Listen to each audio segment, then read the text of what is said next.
Welcome back to the channel, guys. Good morning, good afternoon, good evening. How's everyone doing? I hope you're having a great time, guys. More updates, second video of today, and of course a lot of interesting stories coming up from the camp of Nigerian Super Eagles. First of all, guys, let me start with the gist that concerns Nsien. Of course, you know him. If you're following out what we've been talking about, you know that he's one of the contenders for the Nigerian Super Eagles coaching duty.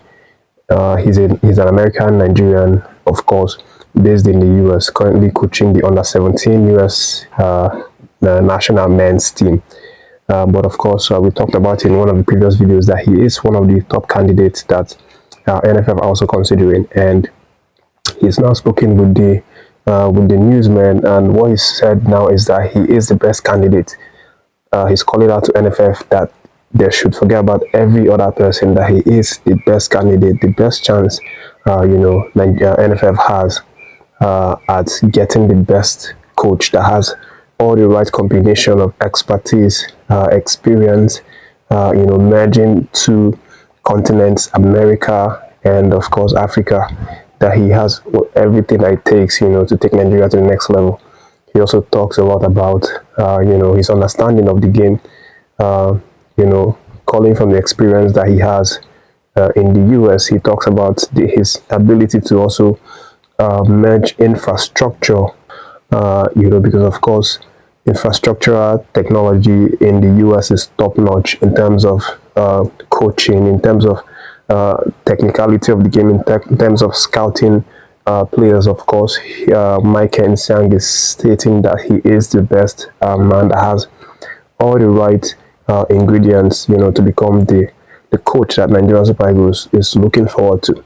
Now, I know this is just a statement, maybe a bit of a manifesto from his end, but if you look at the guy's start, you know that he obviously has a point. He knows what he's talking about. He's been there at the highest level in the US, having enjoyed a number of successes with the under-16s, before working his way to the under-19s.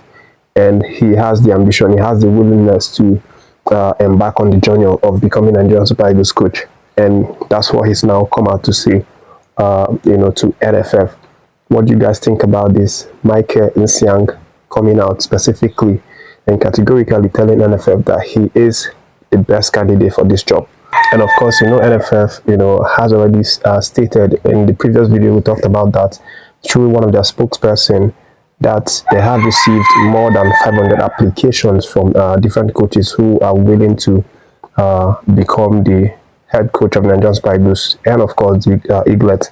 And Nsien, of course, talking tough about this. And one important aspect that he also talked about is the fact that he knows the Nigerian situation. He knows he's part of the culture. He knows our pains. He knows what we truly want, and where we want to be, where we are currently and where we want to be. So all of this, for the virtue of him being in Nigeria and also and being part of the culture, he knows what needs to be done to take Nigeria to the level that we need to be. And of course, he's saying that it's going to bring that America ideas, technology, technicality, infrastructure down to Nigeria Super Eagles, and then completely, work to transform our national team. But let me know your thoughts about this, guys, in the comment section. And then moving on, and let me let you know the other update for the video. NFF are also in the news. They've also been talking, but it's not in response to Nsien's earlier comments.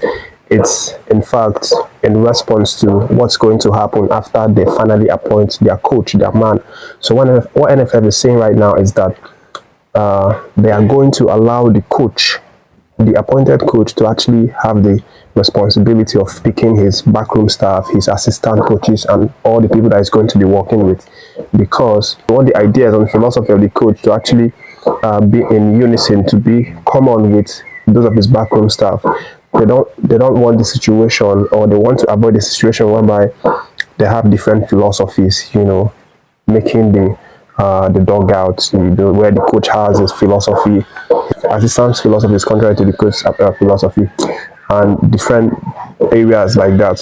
So NFF are insisting that once they have employed the new coach, whether it's Michael Nsien or Daniel Omakachi or Emmanuel Munike, they are going to allow this coach to be the one to select his backroom staff, including the assistant coach, the goalkeeper trainer, the physio, every single person in their backroom staff. Now, NFF has not been known to have done anything like this before. This is actually the first time that they are saying that they're going to do something like this. And of course, it's a welcome development because it kind of allows for one voice, one progressive voice between the coach, the assistants, the medicals, every single person in the dugout. That's the update right now from NFF. And then moving forward, let me let you know, guys, that Finidi George also in the news. Although we talked about this a few videos ago, whereby we talked about who's going to now handle Nigerian Super Eagles in this friendly that is coming up on the 22nd and then on the 26th. We have Ghana on the 22nd. Obviously, we talked about that in one of the videos a few days ago, and then we have Mali on the 26th. So the update right now is that NFF's technical committee, will very likely assign Finidi George. Could Finidi George actually go with the Nigerian Super Eagles players to represent, them, to be the coach actually, in that friendly that's coming. That is, if by that time they've not already appointed the new coach of Nigerian Super Eagles. So that's the update. Finidi George is very likely going to be the one to lead us out there in Morocco, Marrakesh. Don't forget, that's the venue for the friendlies. Two of the friendlies, we are going to play it in Marrakesh, and then Coach Finidi George is the front runner to be the head coach for those two friendlies, except there is an appointment of a new head coach for Nigerian Super Eagles by the NFF.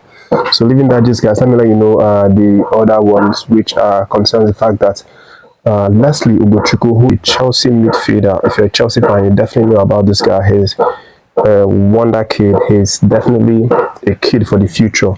But he is currently in Nigeria, spending some quality time with his family, his brothers and sisters, and grandma, and everybody. And of course, we know that he still has the chance to actually represent the Nigerian Super Eagles, which is why I'm including him in this video. He hasn't yet represented the France national team, which definitely presents NFF with the chance to actually pursue this guy and try to establish some sort of relationship with him and his family, and of course have a very good discussion about how to convince him to come to Nigerian Super Eagles. We definitely need midfielders like Chukwuani, Lesley, and the likes, because we lack creativity in midfield. Of course, we already have good attackers. Defense is a little bit better. I think the area that we lack the most is midfield, which is why I think players like Chukwuani should always be sorted after. Let me leave the update, guys, and of course give you the last one, which is the one that concerns a young talented man again, Chukwuani. He is someone that is on the verge of actually snubbing Nigeria to represent the Danish national team. Born in Vidore, Denmark, 20-year-old, still very young, has lots of characteristics, top quality characteristics. You can liken him to Mikel Obi, you can liken him his creativity skill to Luka Modric, you can liken his strength to Yaya Toure. He is that good, and of course very young. But what's now happened is that Denmark has now given him an invitation to come represent them, which makes it even harder or extremely impossible right now for Nigerian Super Eagles to get him. But there's still chance, obviously, but it still all goes down to what the player wants, what the country that he wants to represent, what his family wants for him, and all of that. But if we miss this guy, it's definitely a big loss for Nigerian Super Eagles. He's a midfielder, and again, we need to scout a lot of midfields, to Nigerian Super Eagles. But that's what's happening right now. We'll definitely keep tabs on this one. Maybe if it's meant to be, he's going to have a U-turn and one day play for Nigerian Super Eagles, and of course Lesley as well. But that's the video, guys. Thank you for watching this one. Have a lovely day, guys, and stay tuned to the channel.